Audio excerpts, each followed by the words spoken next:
All right, Nick Rosendaul, welcome to Beyond the Bend. Thanks for having me. All right, we'll start it like we always do. Tell me about the first time you saw someone bend a piece of steel. The first time was probably when they did it at World's Strongest Man. I probably Nice. saw the video when they were trying to bend it all weird over their head and behind their neck, and everybody was tearing pecs. And I think that was the first exposure that I had to it. Did they do that in 77 in the first one? No, it was a couple years after that. I can't remember what 79. year it was. I think it was 79. Yeah. Because it wasn't the first one. Yep. I think it was like the third or fourth one. Yep. Yeah. I've been watching pretty much because I like to know the history of the things I get into. So I've watched every World's Strongest Man from 1977. I'm on like 2008 now, but I've watched every single one of them over the last couple months, and it's awesome. Well, it's funny. There's a guy that I lived with when I first moved to Columbus when I was down by Ohio State before I was married, and he was like all in strongman. Like he had all of the strongman competitions on videotape. Yes. Before DVDs. Yeah. This was like, late 90s. Yep. And he had all of them. And he had like all the Milo magazines. And that's the first place I saw grip stuff because he had a few grippers too. So, but that's where I started seeing all that stuff because he had all of them. Yeah. And like we sit in the living room, just watch like old World's Strongest Man videos. That rules. So obviously, well, you probably saw the World's Strongest Man, and then a bunch of years went by. So when was it that you saw it again and maybe thought about giving it a try? My next exposure to it was my buddy Shawn Urquhart. He discovered grip strength, and this was probably around 2003. So it was right around when the grip board was just starting up. And we saw like the people doing the grippers, and then I saw some people bending steel. I'm like, well, that's cool. And I tried it a little bit, but I wasn't very good at it.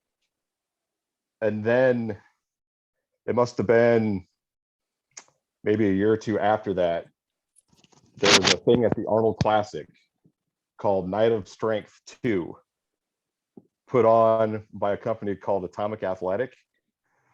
And Pat Povalitis was there. Steve Weiner was there. Jed was there. Dan Senadoza was there. Like all the Diesel Crew guys were there. Yeah. So like I met all those guys there, and I saw Pat bend, and that's when I got hooked. Awesome. And what was he bending that night? What was the event actually? It was just a get together at the Arnold. Like they rented out like a banquet room. Crazy. And he had some of his equipment in there, and he just had like all these strength guys. He was kind of basing it like off the old York picnics, strength picnics they used to have. Right. And so he just had a bunch of strength people come, and he just invited a bunch of people. So there was like strongman and like kettlebell guys and power lifters and grip guys, and there was like there was a group, Tiger Claw magazine. They were like a martial arts group was there doing like martial arts about stuff, right. and, like doing all kinds of stuff. So yeah, that was kind of my first exposure to that kind of stuff. But so you said your friend Shawn Urquhart was getting into grip. What was his motivation to get into the grip strength? Anything in particular?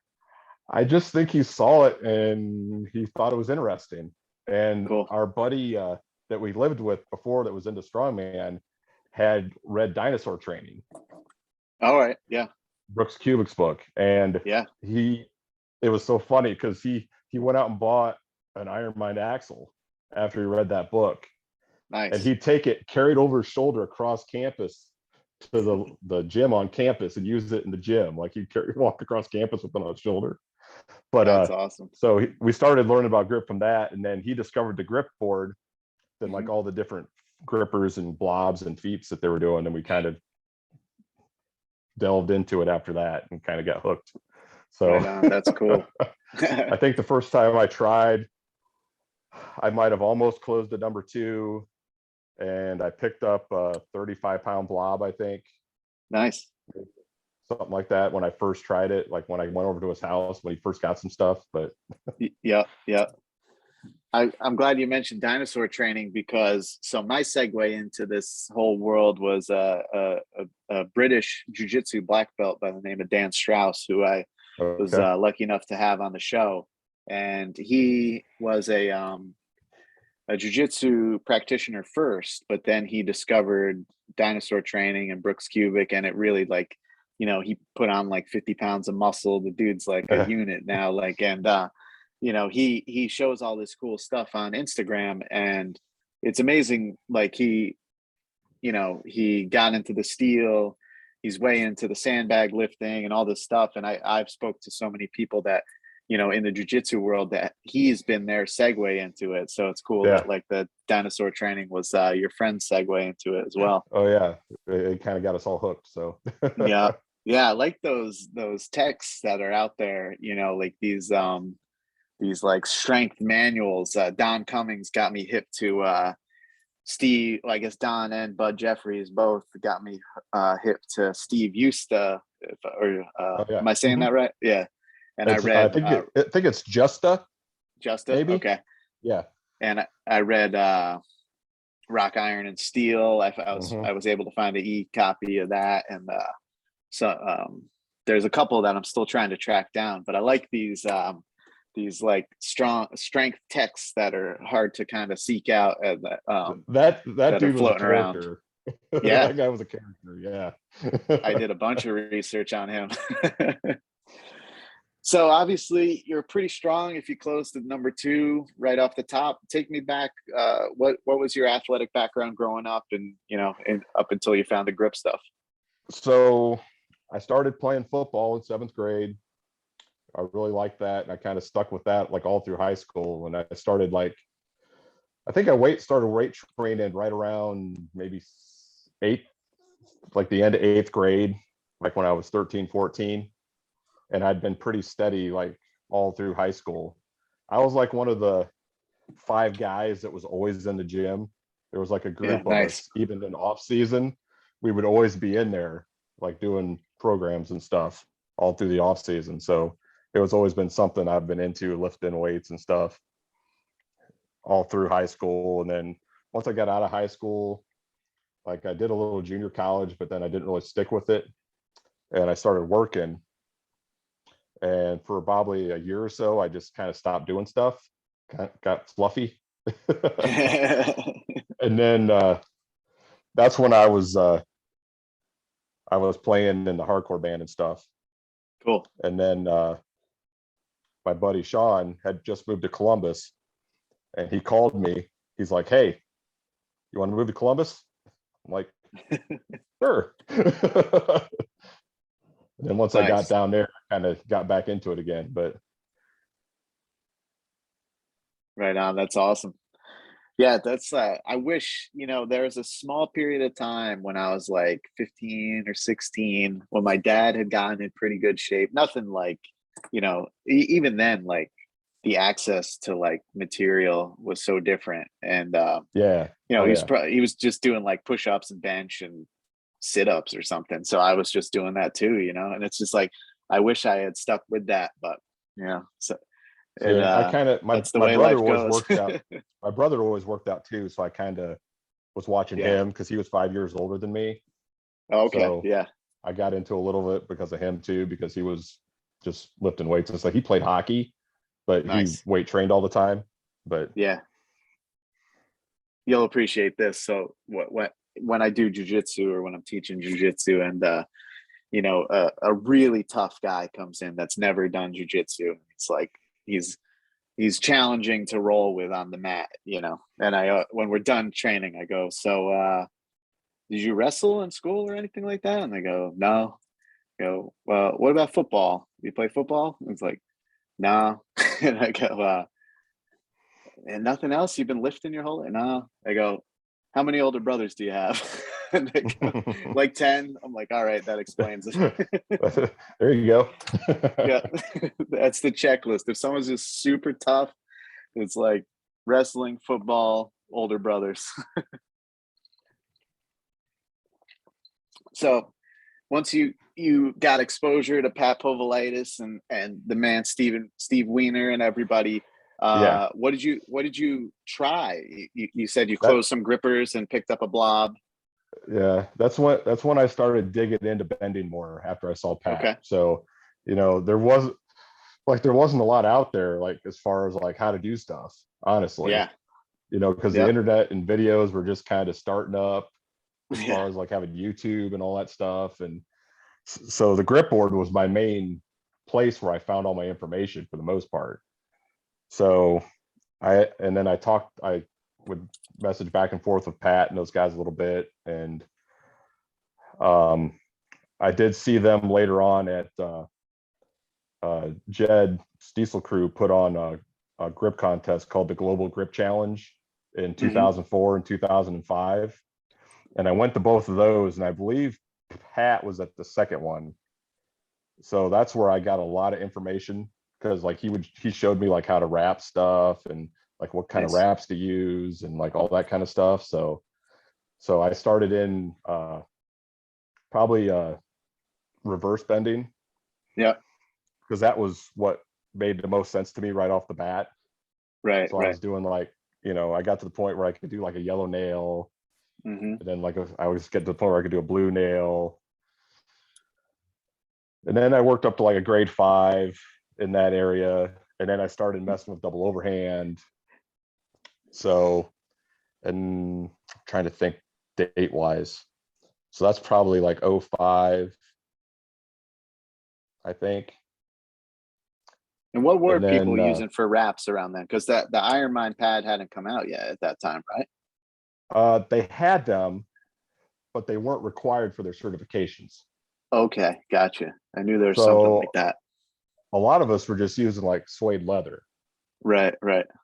and that's what I always preferred. Hmm. Um, and that's what Pat told me to get. So, Yeah. but So that's you what I just go to used like for a long time. a leather supplier and just cut your own. Yeah, that, or Yeah. they had actually at Joann's, they had Yeah. from Nice. Tandy Leather sold trim pieces of suede Hmm. that were like, I don't know, they were like, I want to say 4x12 Yeah. like pieces, and you could Yeah. trim them and make them the size. There was 2 in a set, and you could Nice. make wraps out of them. So those were my first ones I ever had, but Gotcha. eventually I got other ones. But So when I put the word out that I was having you on the show today, everybody wanted to hear about horseshoes. So well, when did those come into play? those came next, like, because I really liked it when he was bending to horseshoes and wrenches when I first saw him. I thought Mhm. those were like the coolest thing, that you could Yeah. like bend a wrench, Oh, me too. The like wrench was like very blew my mind, attractive to me too. blew my mind. So I started getting some horseshoes, and I wasn't very good at it. And I was like, man, this sucks. Like I can't, I'm trying to figure it out, because like I said, there wasn't like any how-to videos how to bend Oh horseshoes yeah. or And anything like that. I think a horseshoe is more technical than I think that's less instinctual than even a reverse bend or Yeah, any kind of bend. to to I think a to get horseshoe the is very like the technical. positioning for the kink, and then Yeah. Oh the yeah. sweep and everything.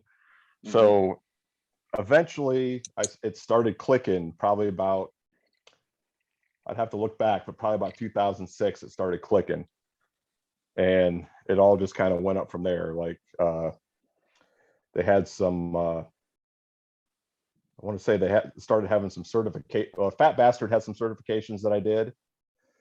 So I think there was like a diamond #2 that I did Okay. for one of Yeah. their certifications and something like that. And what other stuff?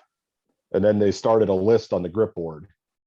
Okay. Um, I think Eric Muirfield started the list, and there was like 2 levels. They were like small Yeah, I shoes think you're and right. like big shoes, like the Hmm. Texas Twisters and something like that. I can't remember what exactly they were called, but Yeah. yeah, that's kind of when it started all clicking. Nice. Then I got Pat gave me some information. There's actually a farrier just north of Columbus that he got a lot of his shoes from, called Ken Davis and Sons. Yeah. Oh yeah. Heard that name. Yeah, and I started going up there, And the first day I walked in there, they're like, asked what they could help me with. I'm like, well, it might sound weird, but I'm looking for some horseshoes to bend. They're like, oh, you're one of those guys. It's like, we got a couple guys that order from us that do that. I'm like, oh yeah, what's their names? And one of them was Pat, one of them was Chris Ryder, guys like that. So I'm like, oh yeah, I know those guys. So that's classic. Now I'm like Norm at the bar when I walk in. They're like, hey Nick, what's going on? That rules. That's so fun. I started getting horseshoes from there, and that's when things started rolling. Like I got into like the XX7 Summer 2s from St. Croix, and then I kind of upped it to like the light rim 3s and then light 3s, and just kind of kept growing from there. But yep.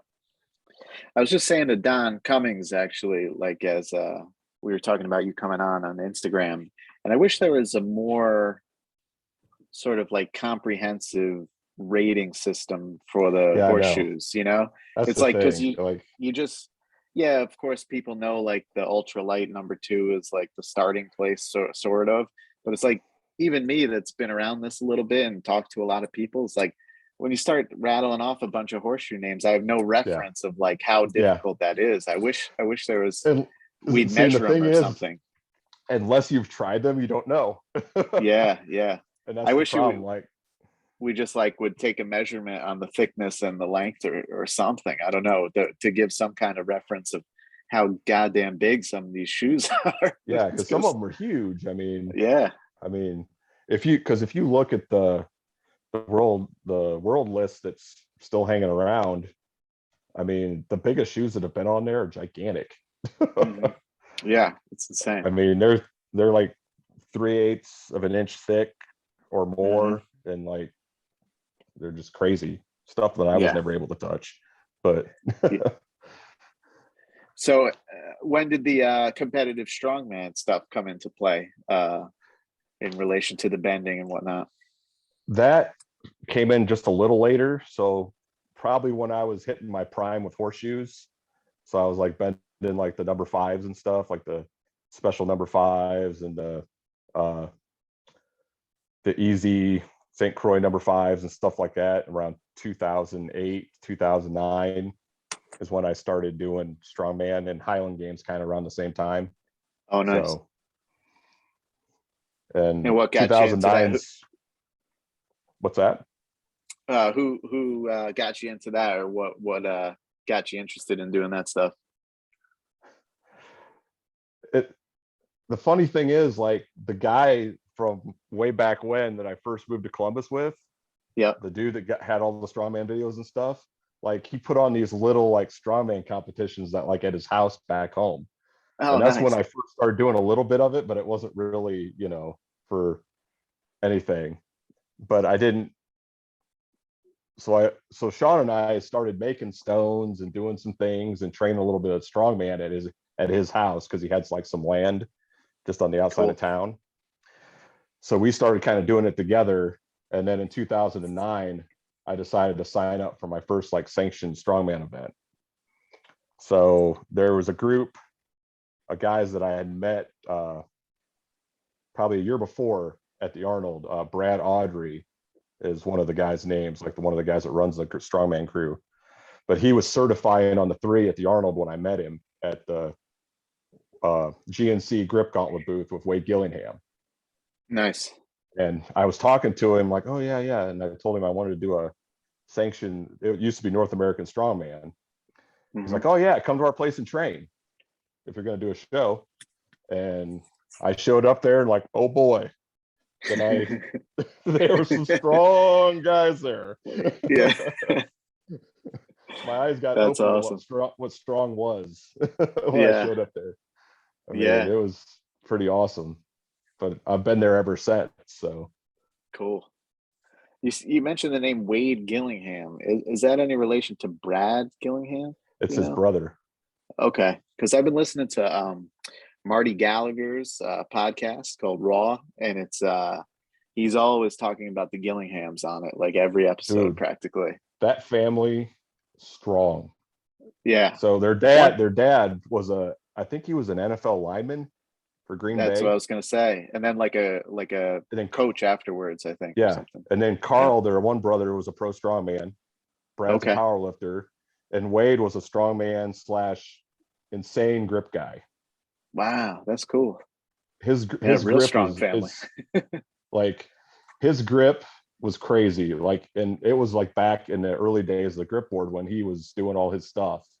Mhm. And he had some on the really old grip board video that was on there. He was like doing like 245-pound plates, and he was going around his body with them for like Oh, nice. reps of like 15.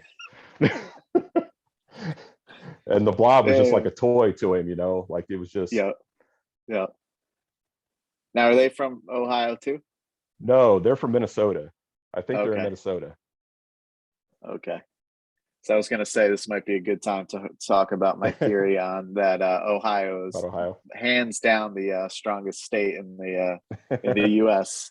What do you think it is down there? What's in the water that makes you guys so strong? I don't know if we don't have anything to do in the winter or what it is. Like we're shut in like half the year, or I don't know. Yep. There's just if you just take like the central Ohio area alone, just around Columbus and the surrounding areas, you got Slater's Hardware outside of town, West Side Barbell, Yeah. Lexington Extreme, another powerlifting gym down there. Uh-huh. Matt Wenning that used to train at. Yep. I know who Matt he is. has his gym in here too. And then you got all these different strongman crews in town. Yep. Chris Vaccio, he's the state chair for United States Strongman. Uh-huh. So he's got all his equipment that he runs all his contests at a gym out on the east side of town. Oh yeah. So there's like all these strongman and powerlifting guys running all over the place. I think the last straw where I was just like, yep, that's it. It's definitely the strongest state was I was chatting a little bit with Shawn Urquhart, the natural stone lifter. Oh yeah. Yeah. I was like, where are you from? Oh, Ohio. I was like, okay, of course. Cleveland. Makes sense. Funny story about Shawn. I met him through Highland Games. Okay. Before he was stone lifting. So he was a pro Highland Games. I met him when he was an amateur thrower before he became pro. And then after he became a pro, he started getting into stone lifting. But I've known Shawn for a long time. Oh, cool. You've done some of the natural stone lifting too, right? I have. Yeah. Nice. I love that there's like this unifying world. Like it just felt like my eyes got open. One, you made the comment like you didn't know what strength was until you did that strongman competition. And that's how I feel like about getting hip to this like grip bending, natural stone lifting world. Like, yeah, there was guys I knew that could bench a lot or something, but it was like there wasn't this level of intensity that I've been exposed to with like all of these guys, and it's very inspiring. It's like it's just like totally changed my mindset about what it is to be strong. It's just unreal. The crew of strongman that I train with here in Columbus, like honestly, I was probably one of the least strong guys there. I mean, I'm not weak, but I mean, based on what all those guys were doing in there, I mean, they got guys that were going to the amateur world championships and placing like top 10. Like Brad, the guy that I talked about earlier, he's like, when it comes to Atlas stones, there's not very many people that are as good as him. Really? So you've probably heard of Steve Schmidt. I don't know if you heard of Steve Schmidt, strongman, yes, I have. Crazy strong guy. Yep. He once said, asking Brad how to load Atlas stones is like asking Zeus how to throw lightning bolts. That's awesome. Because he was one of the first amateurs to load a 500-pound stone at a body weight of like 275. My God. He was just like on another level when it came to stones. So yeah, hell yeah, that's awesome. So back when you got the bug with the bending and the horseshoes, you said you got up to grade 5 reverse, and then you switched over to double overhand. What was that journey like? Did you take to the double overhand pretty well, or?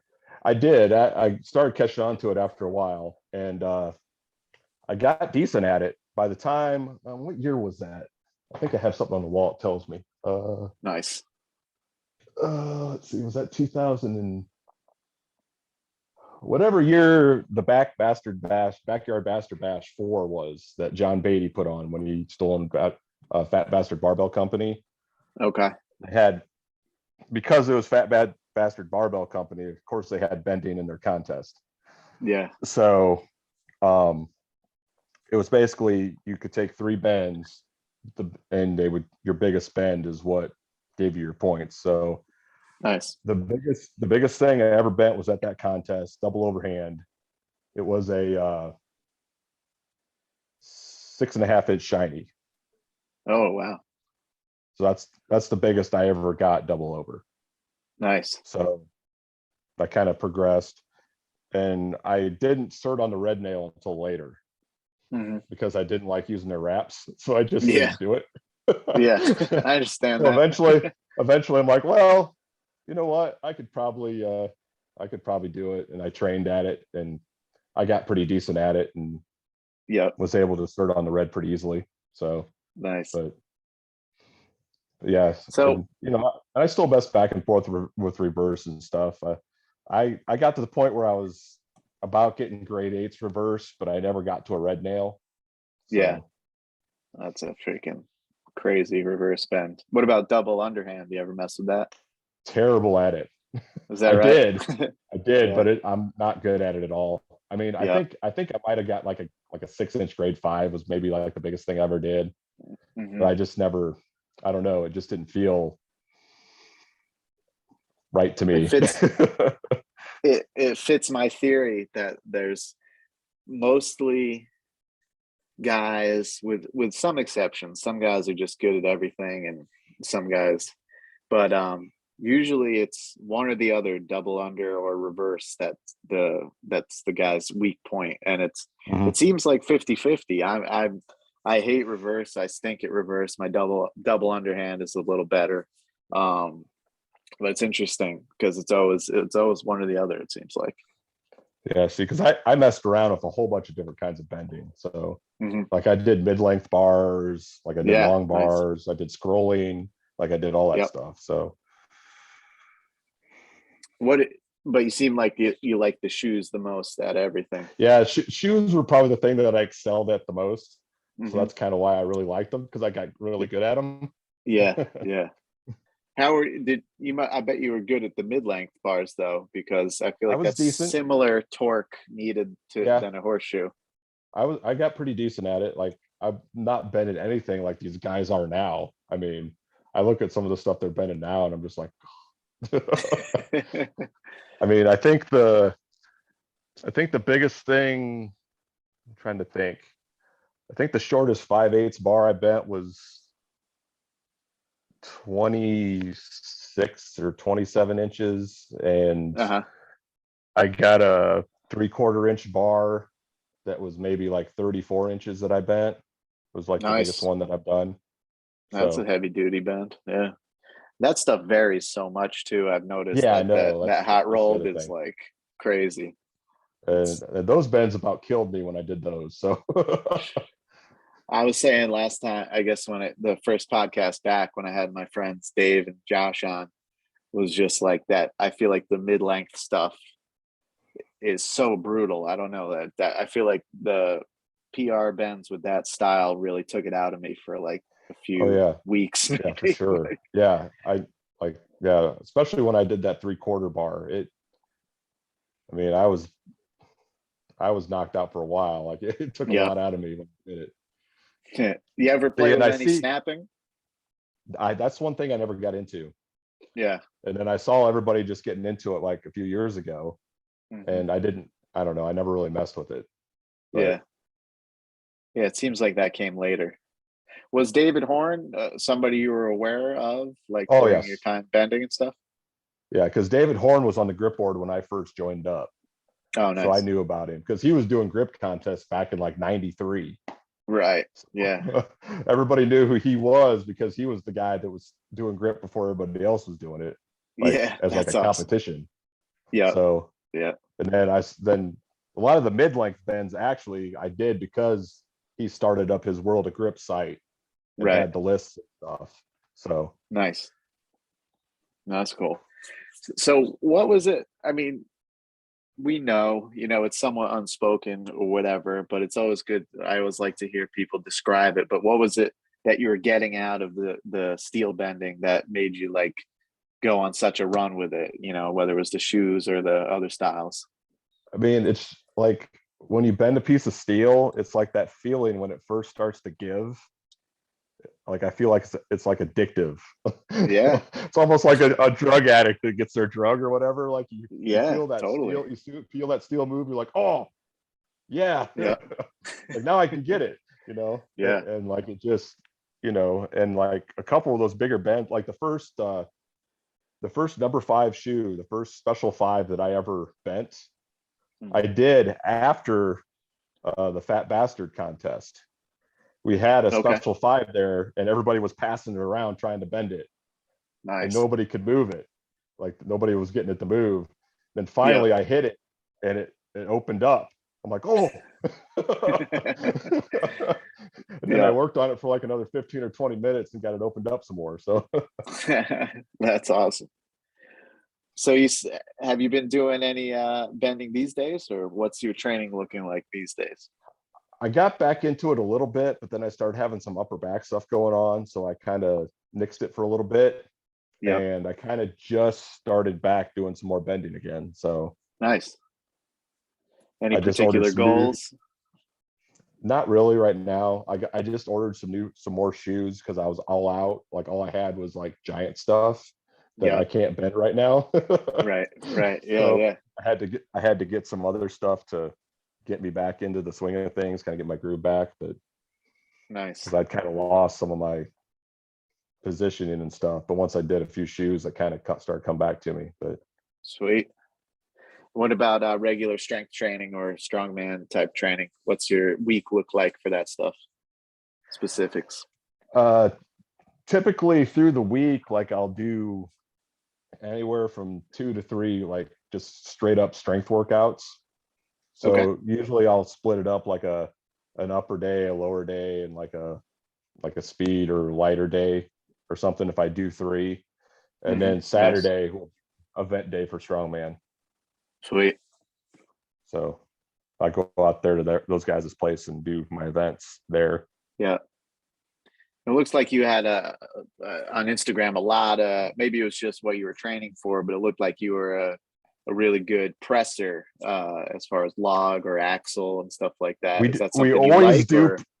we always do press there when we start. So Yeah. um and I got decent at it. I wasn't like amazing at it. I'm Mhm. not as good as log as I am at axle, but Interesting. I mean, I was for a minute there, I was pushing 300 on the axle from the ground, Yeah. but I Ooh. never quite got there. I kind of fizzled out about 280, 290.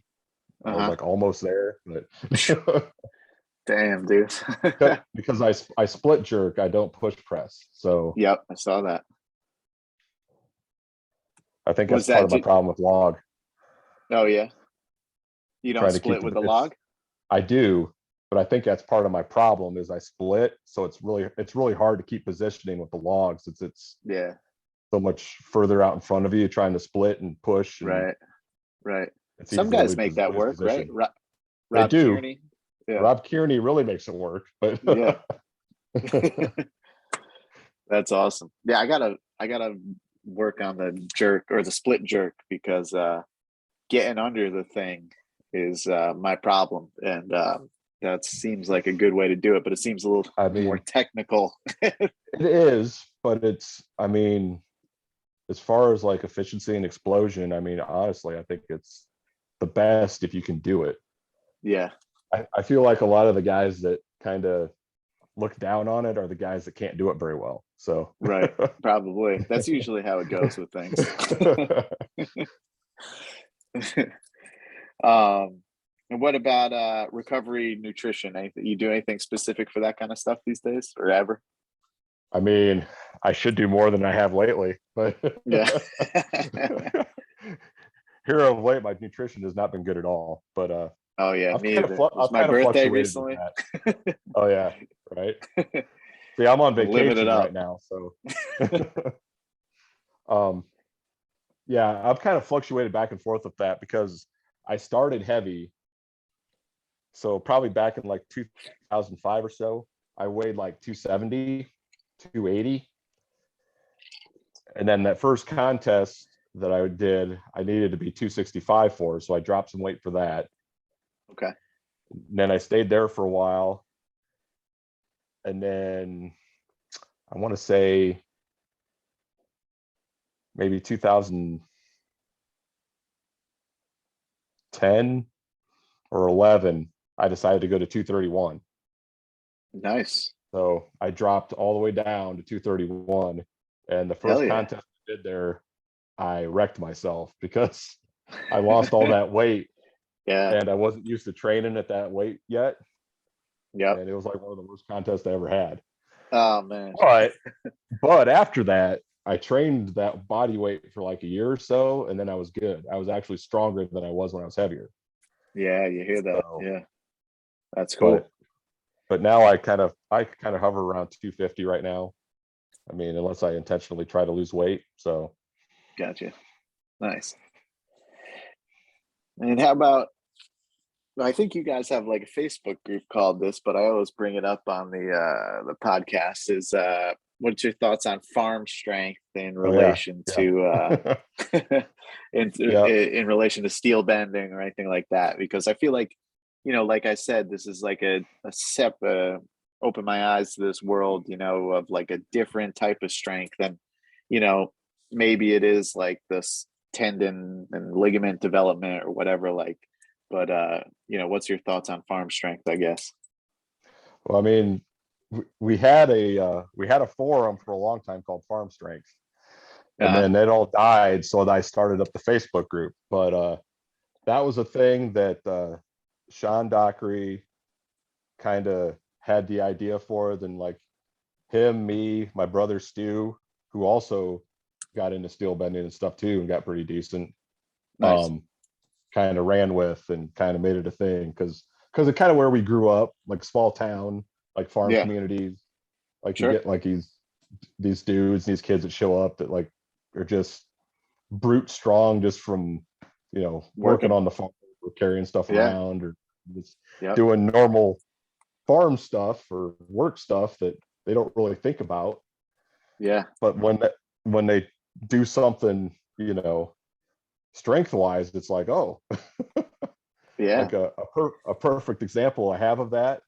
Um, a guy by the name of Eli Keener, he got into grip a while ago, like right around when I was, and it was right when we met Chris Rice.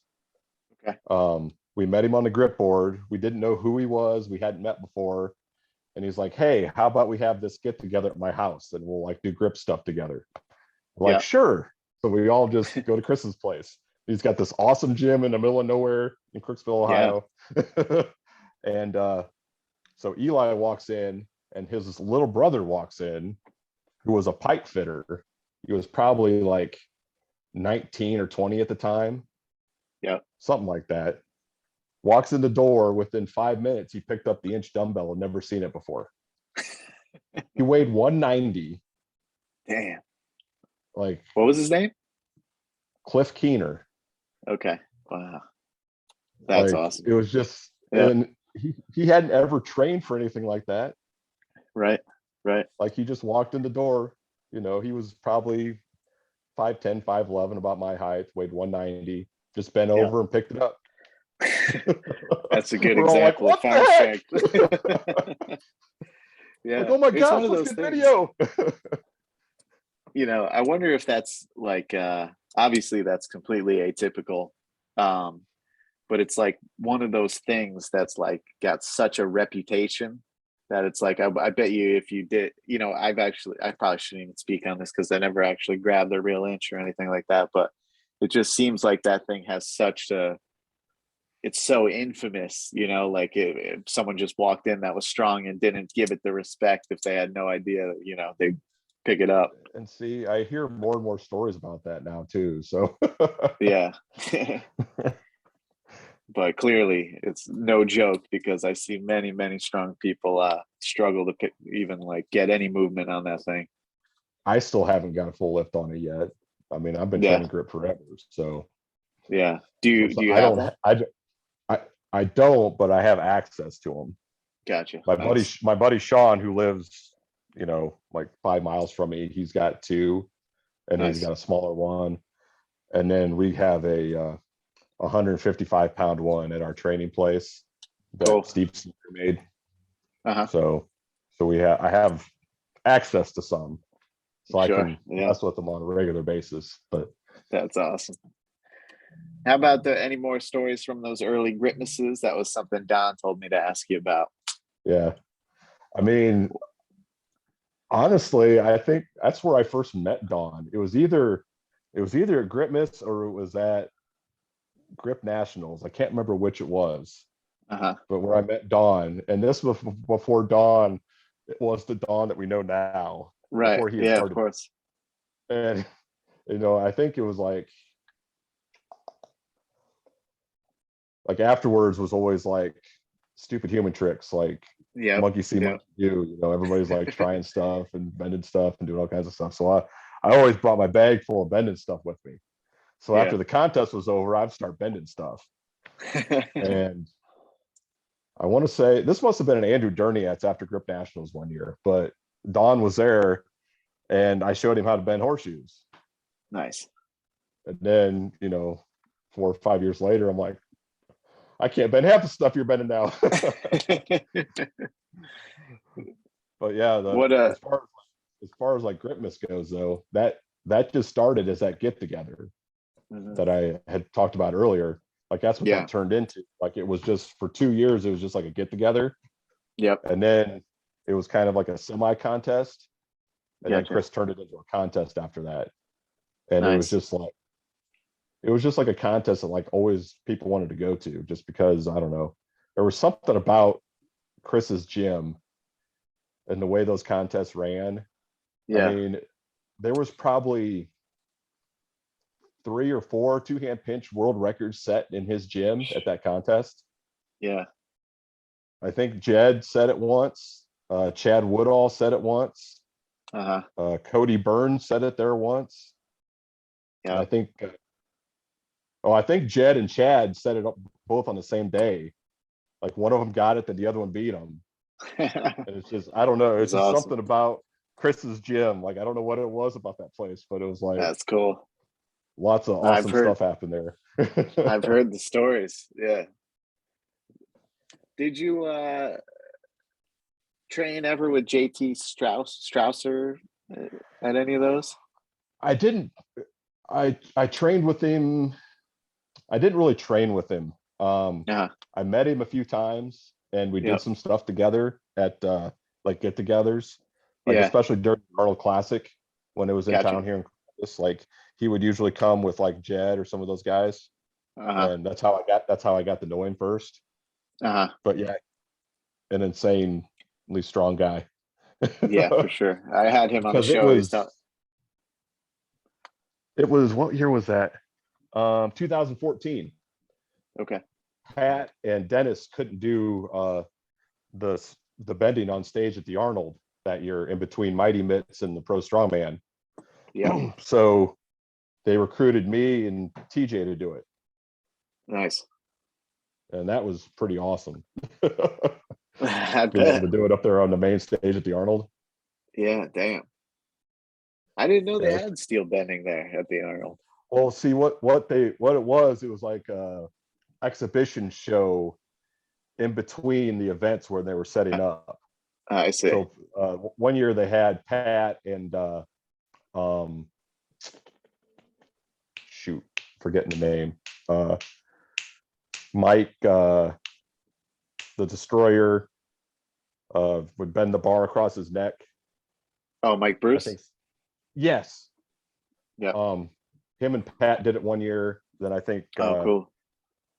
Dennis and Pat did it one year. Dennis Rogers and Pat. Yeah. Okay. And that year, like they were still doing the grip thing and pro strongman, but they, for some reason, there was a conflict and they couldn't make it. So Nice. Pat contacted me since he knew I was in town. He figured I'd be there. Yeah. I'm like, heck yeah. And then That's he knew awesome. TJ was going to be there. So I'm like, heck Yeah. yeah. Yeah. So that was fun. That's cool. We did a couple different bending exhibitions there. There was like a side stage that we did some stuff at. And then we did bending up at the main stage, like in between the grip and the pro strongman that they were doing up there. Sweet. That's awesome.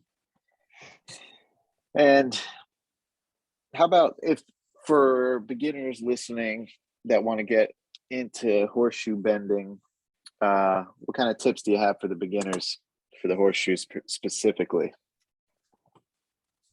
Specifically, I mean, start with SX7 or not XF, St. Croix ultralight number 2s. That's what I would start with, whether you can bend them or not, and get yourself a good pair of wraps, singles or doubles, it doesn't really matter. And then research. I mean, there's so much stuff online now that you can probably put in how to bend horseshoes and like 4 videos will probably pop up. Oh yeah. I mean, if you want to get material, probably the best like how to that's out there was the one that Jed and Mike Rinderly did together. Yeah. As far as horseshoes go. I can't remember what the name of it was offhand, but I think Jed probably still sells it on his site, but I think it was called like Hammering Horseshoe or something like that.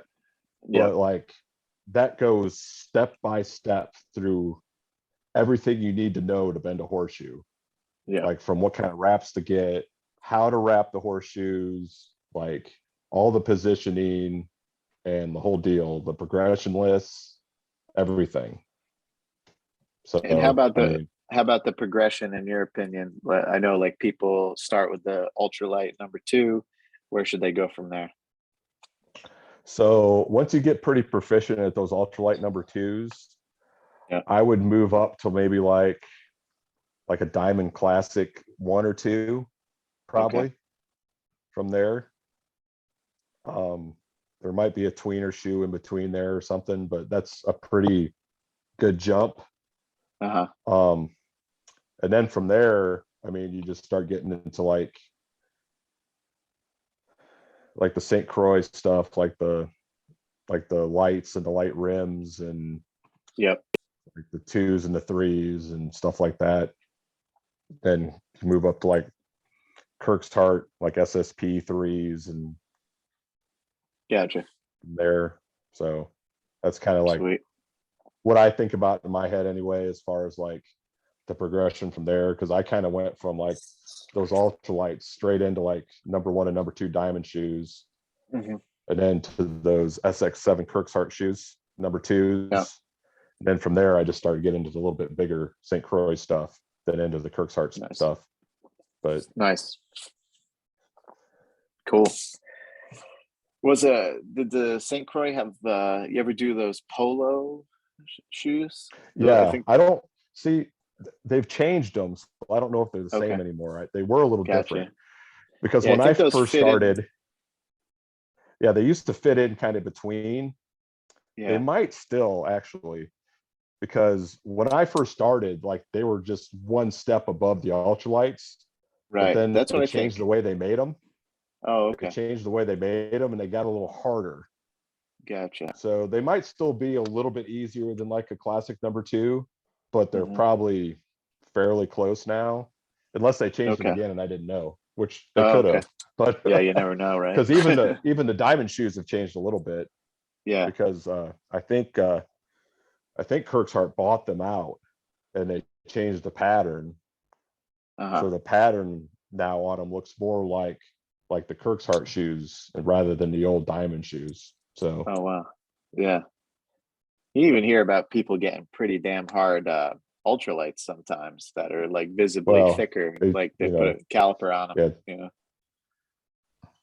yeah, steel. I mean, see, steel can vary, Oh yeah. and that's the thing about steel bending, because sometimes you can get a hold of something and it's like crazy. So I've heard Pat talk about getting a hold of a 60D that felt like a red nail when he was trying to bend it, Oh yeah, I just believe it. because of whatever steel it was made out of or whatever. But Yep. Oh yeah, they vary a lot. But all right, as we start wrapping it up here, I'm going to take you through the medley, which is rapid fire series of questions. Usually it's just pertaining to bending, but since you're a strongman competitor, I'm going to mix some strongman questions in there as okay. well. So let's do favorite thing to bend. Horseshoes. Yeah, horseshoes. All right. Absolutely. And let's do like favorite style of strongman event. You have a favorite event? Probably I mean, Stones is probably my favorite event. Probably a close second would be Farmers, probably. Nice. All right. Hardest thing to bend for you as far as material goes?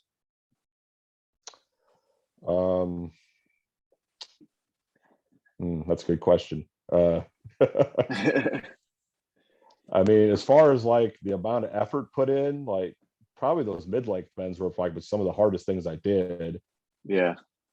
I mean, there was a couple horseshoes I did that were pretty crazy, that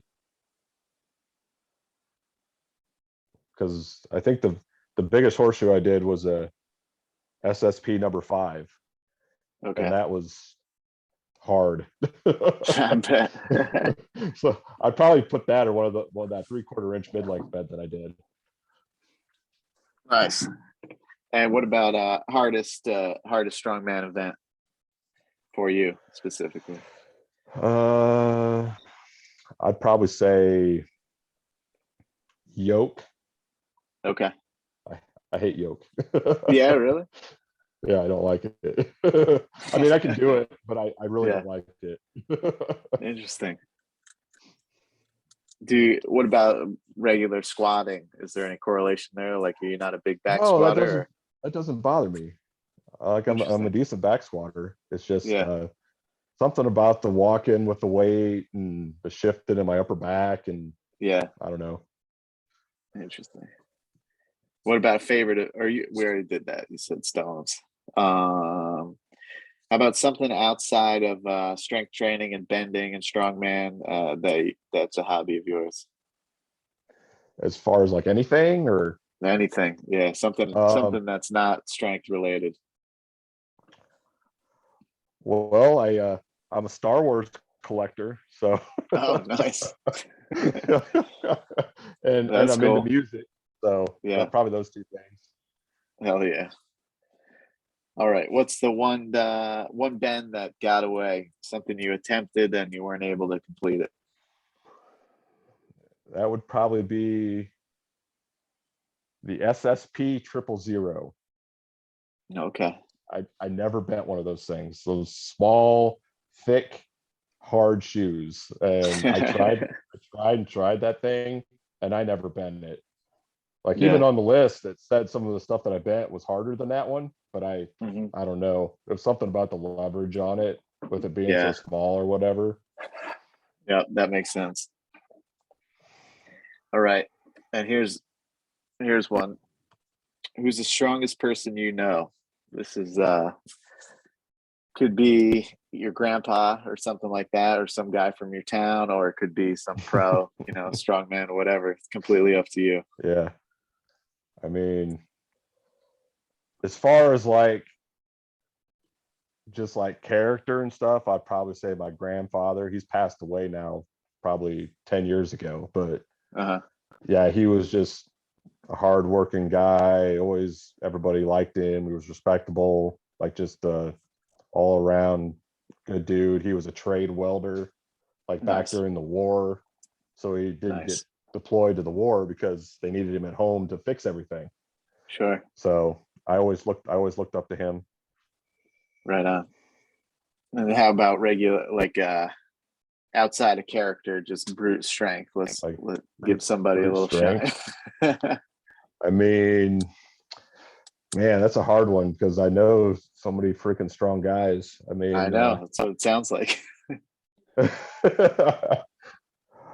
I mean, I definitely have to put TJ on that list probably somewhere Okay. because some of the things that I saw him do, I'm just like there was one Arnold where he took an SX7 #2 and he spent like most of the night bending it, and he got it here. I got a horseshoe here. So Yep. say this is the #2. Like he Yep. took these the legs and bent them both straight like this. Uh-huh. So they're like he didn't like twist the middle, like he Yeah. bent them sideways so everything was out straight then back around on itself. Gotcha. And it took Whoa. him like hours, and his hands were like bleeding, and like he was Jesus. bleeding all over everything, and and finally he's like, Wow. here. I still remember that. I'm just like, That's dude. awesome. Because he had cut himself open at the Arnold before we even started performing on stage. No, really? Like doing stuff in the booth before we even got up there. All right. And how about best piece of advice you were ever given? This could be about strength, sports, or otherwise. As far as like strength and sports and health goes, don't ever stop doing whatever you're doing. As long as you're doing something, don't stop doing it, because once you stop is when you start to lose it. Yeah. That would be a Chris Riceism. Ah, nice. I've learned a lot of stuff from Chris. That makes sense. There's a lot of stuff that he says I should listen to more often because he's been there, done it, you know. But that's definitely one of his things, is like to never stop doing stuff. Even if you're not like, you know, going crazy or anything, always do stuff. Yeah, that's a good one. All right. And to close it out, what's the funniest reaction a person has had when they found out you spent your time bending nails or lifting stones or whatever, all the crazy stuff? I mean, I don't know if I can really think of like one in particular. Like there's people that think I'm weird and crazy, obviously. Yeah. But I mean, I don't know. I mean, my mother-in-law always tells me to wear a hard hat when I'm doing sledgehammer leveling. So Yeah. Right. And the steel toe boots for the stones. Yeah. Yeah. I tell people what I do and they just give me weird looks like, what? Okay. Whatever.